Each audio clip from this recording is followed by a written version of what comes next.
Appreciate rich Filipino culture and history through the art of glass sculpture. Paolo talks about the Brilliance exhibition next. This is Mornings at ANC.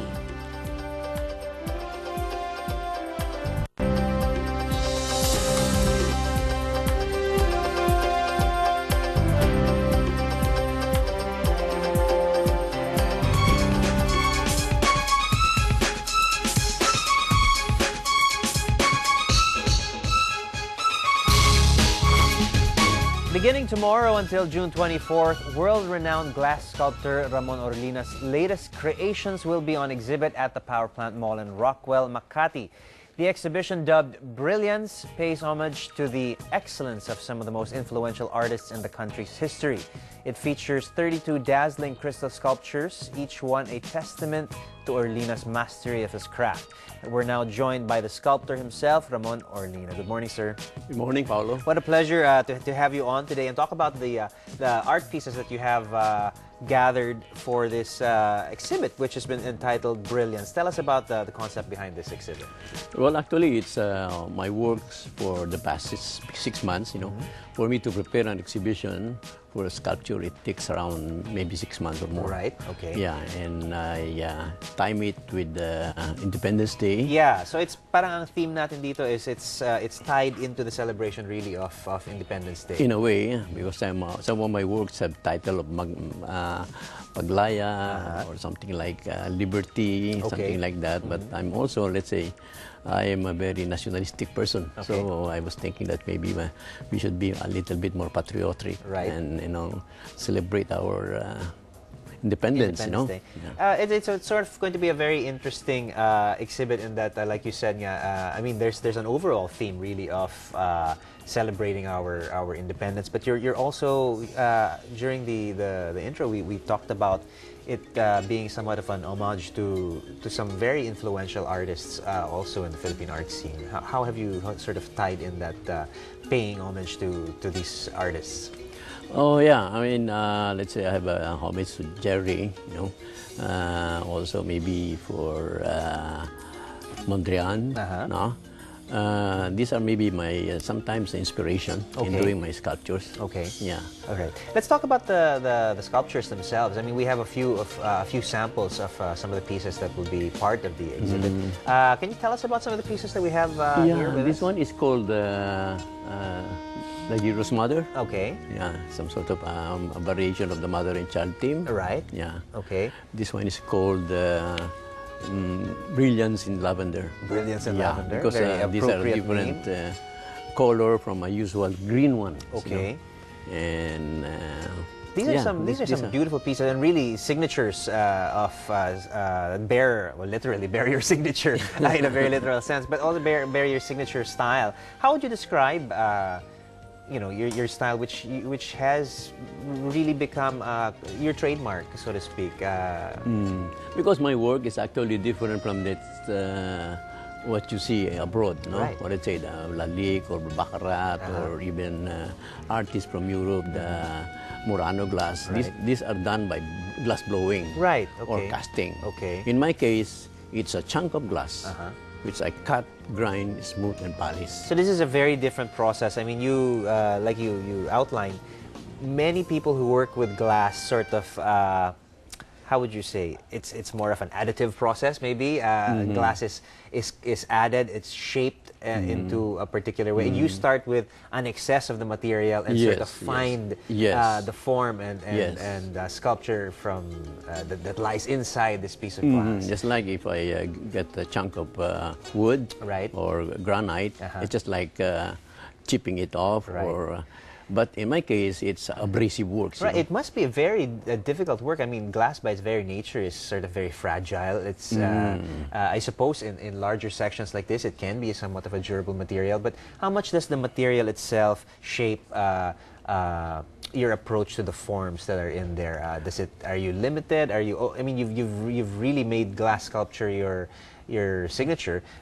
How has that really shaped the nature of the material? How has that shaped? Well, actually, if I get a material which is, let's say, forming in a form like this, so maybe I form my sculpture that way. Based on what the material has instead to of offer. getting a big block of glass and cutting a lot of of the glass to get the form inside, maybe I make a form. But let's say in some cases wherein I really have a commission to have a piece which is really a particular shape or size. A particular size, then I have to get it from the bigger block. Okay. And that's in that way I do a lot of cutting, you know, excess. But yeah, I try to put out what is inside the glass. Right. You know, what's the attraction really to this material?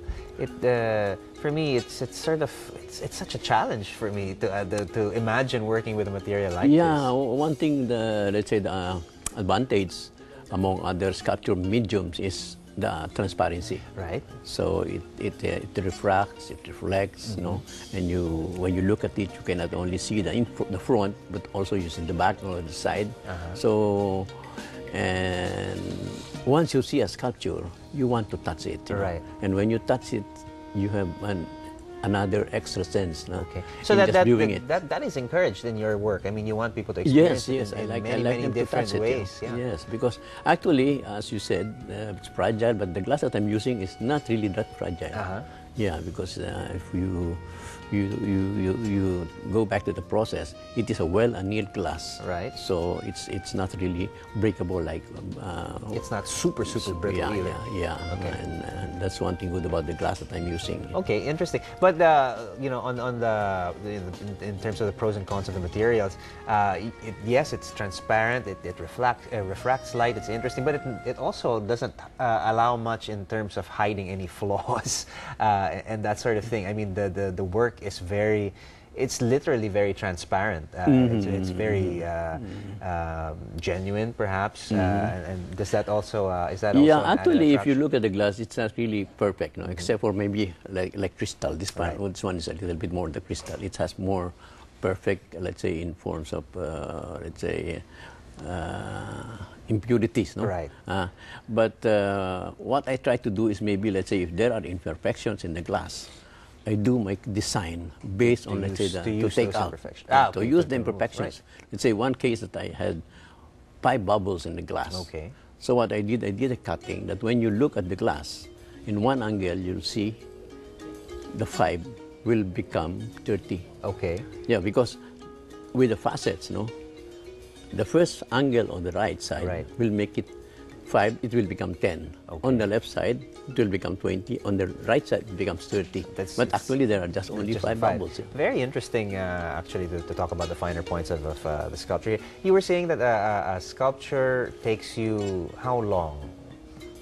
Maybe something like this will take me around 1 month to 1 month and a half. So there's quite a bit of work. Yeah, because actually, when I do the cutting, because the process is the cutting, grinding, smoothing, polishing. Right. So I do the cutting, let's say for 3 days to 1 week. Then the next week it will be done by my assistant. Okay. The grinding, polishing, then and such. The next week it's a smoothing and polishing. But before it is smooth or polished, it goes back to me, and I look at it and put the finishing, something addition or whatever, before I really polish it. And even sometimes I finish already a work and I'm not so happy, I do the cutting again. So balik uli sa dating process, no, grinding process, and interesting.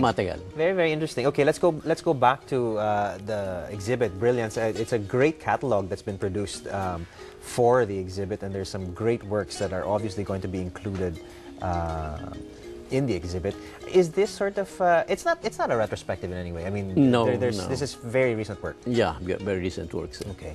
All right. Well, let's invite people to come and enjoy the works in celebration of our independence. Yes. The details are I'm sure we're going to be flashing them on screen, but it's going to be at the Rockwell exhibit area, Powerplant Mall in Rockwell, Makati. The exhibit is called Brilliance. It starts tomorrow until June 24th. Yes. All right. Well, thank you so much. We want to say thank you to Ramon Orlina, the artist who was taking part there, or rather a solo exhibit for the exhibit called Brilliance. Thank you, sir.